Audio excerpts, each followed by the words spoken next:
대구 수성구의 한 아파트. 안방에서 수사관들이 커다란 화물 받침대를 드라이버로 분주히 해체합니다. 안에서 비닐로 겹겹이 싼 무언가가 나옵니다.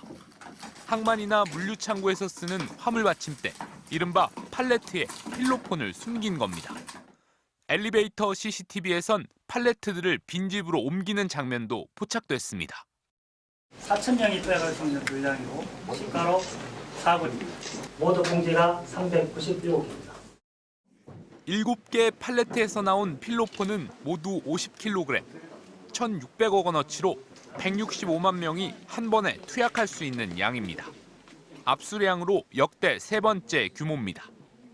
검찰에 적발된 일당 3명은 태국에서 알루미늄 휴지통을 수입하는 척하면서 필로폰을 화물 받침대에 숨겨 들어왔습니다.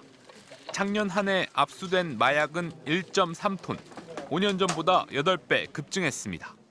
마약사범 18,000여 명이 붙잡혔는데 3명 중 1명이 10대와 20대였습니다. 급속도로 커지는 마약 범죄에 대응하기 위해 범정부 차원의 특별수사팀도 꾸려졌습니다. 서울과 인천, 부산, 광주 등 전국 4대 검찰청에 꾸려진 수사팀에는 검사와 수사관, 세관과 식약처, 한국인터넷진흥원까지 84명이 투입됐습니다. 지금 특단의 대응을 하지 않으면 마약이 일상화되어 우리 아이들이 학교에서 마약 거래를 하는 날이 오게 될지도 모릅니다. 작년 4월 검찰 수사권이 축소되면서 마약 범죄는 검찰의 수사 대상에서 빠졌습니다. 검찰은 마약 거래를 경제범죄의 하나로 규정해 직접 수사할 수 있도록 시행령을 고쳤고 마약 밀수와 유통을 계속 수사하기로 했습니다. MBC 뉴스 신재웅입니다. 수사관들이 운동용 실내 자전거의 받침대를 망치로 두드립니다. 끝부분을 떼어내자 안에서 흰색 가루에 필로폰이 쏟아져 나옵니다. 나와요? 네, 나오고. 자전거 몸통 속에도 쇠사슬로 둘둘 말린 나무통 안에도 대량의 필로폰이 들어있습니다. 마약 조직이 세관의 보안 검색을 통과하기 위해 감쪽같이 마약을 숨긴 겁니다. 이 조직은 다양한 수법으로 필로폰을 은닉해 들여왔는데요. 특별한 색이 없고 냄새도 나지 않는 특성을 이용해서 이렇게 설탕이나 자갈 속에 숨겨서 들어왔습니다. 각설탕이나 수족관의 자갈, 심지어 시리얼 사이에도 마약을 끼워 넣었고 체스판 바닥에도 숨겼습니다. 적발된 마약 조직은 미국에서 재작년 12월부터 10여 차례에 걸쳐 특송 화물을 이용해 국내 조직원들이 수집한 가짜 주소지로 마약을 보냈습니다. 검찰이 이들로부터 압수한 필로폰은 27.5kg. 지난해 미국에서 들어온 전체 필로폰의 약 70%에 달하는 양입니다. 압수된 양은 약 90만 명이 동시 투약 가능한 분량으로서 소매가 기준 약 900억 상당에 달합니다. 검찰은 마약 밀반입에 가담한 국내 핵심 조직원 6명을 구속 기소하고 조직원의 도피를 도운 4명을 불구속 상태로 재판에 넘겼습니다. 또 미국에서 SNS를 이용해 이들을 지휘한 주범과 관리책에 대해 범죄인 인도를 청구하고 인터폴 적색 수배를 내렸습니다. 지난해 밀수를 시도하다 압수당한 마약류는 1년 전보다 3배 늘어난 1.3톤. 이 가운데 미국에서 들여오는 양이 급증함에 따라 검찰은 현지 수사당국과의 공조를 강화할 계획입니다. MBC 뉴스 유서영입니다.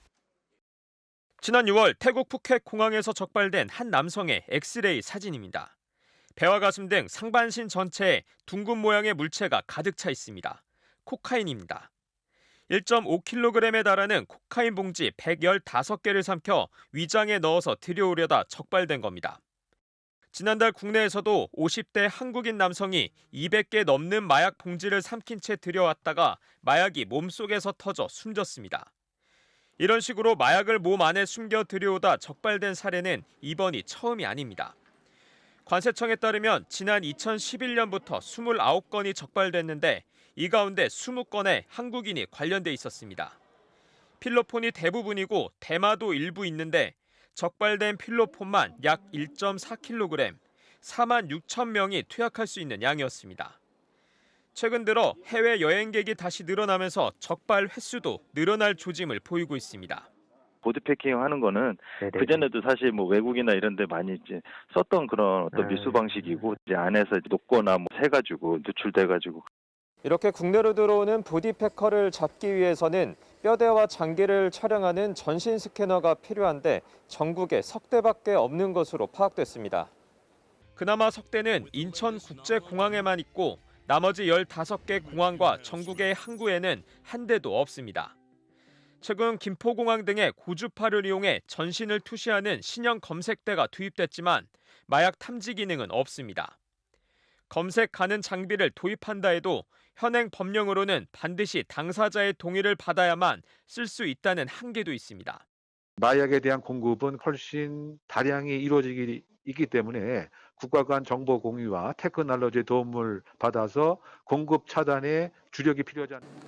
지난해 단속된 마약 밀수 건수는 1년 전보다 절반 이상, 적발량은 7배 이상 급증했습니다. MBC 뉴스 김태윤입니다. 지난 8월 태국에서 국제우편으로 들어온 유명 상표의 초콜릿. 포장지를 뜯어보니 안에서 분홍색 신종 마약이 나옵니다. 이렇게 은닉해 온다고. 지난 2월 라오스에서 온 차량용 에어컨. 내부를 분해해보니 은박지로 싼 대마초가 가득 차 있습니다. 반짝이가 박힌 여성용 머리띠 안쪽에서도, 평범해 보이는 실타래에서도, 심지어 아동용 책가방과 여행가방 뒷면에서도 감쪽같이 숨겨놓은 마약이 쏟아져 나옵니다. 야, 대단하다. 모두 올해 국내로 들여오려다 세관이 찾아낸 것들입니다. 최근 마약 소비가 늘면서 국내로 마약을 들여오는 수법들은 더욱 대범하고 지능적인 경향을 보이고 있습니다. 지난 8월에는 미국 국토안보수사국과 공조해 미국에서 국내로 들여오려던 케타민 7.3kg, 시가 5억 3천만 원어치를 적발했습니다. 마약 최대 생산지인 동남아시아로부터 밀반입을 시도한 마약 규모는 작년 같은 기간보다 2배 가까이 늘었습니다. 동남아에서 유통량이 늘면서 시세가 떨어지자 상대적으로 비싸게 팔 수 있는 우리나라에 마약이 몰리고 있는 겁니다. 밀수입 규모도 커져 지난 8월까지 적발된 1kg 이상분이 이미 지난해 전체 수치를 넘어섰습니다. 젊은 층을 중심으로 신종 마약이 확산되면서 과거엔 마약의 경유지였던 우리나라가 이제는 최종 종착지가 됐다는 분석이 나옵니다. 과거 우리나라는 마약류 공급망 세탁을 위한 경유지로 이용됐지만 불과 몇 년 사이 시장 가치가 높은 소비지로 바뀌었습니다. 해외 여행객을 가장한 마약 밀반입도 늘어나고 있는데 지난달엔 동남아를 다녀온 50대 한국인이 마약을 삼킨 채 입국했다가 삼킨 마약이 뱃속에서 터져 숨지기도 했습니다. 인천세관은 미국과의 공조수사로 적발된 밀반입자 6명을 검찰에 넘기고 해외 공조수사를 확대하겠다고 밝혔습니다. MBC 뉴스 이유경입니다.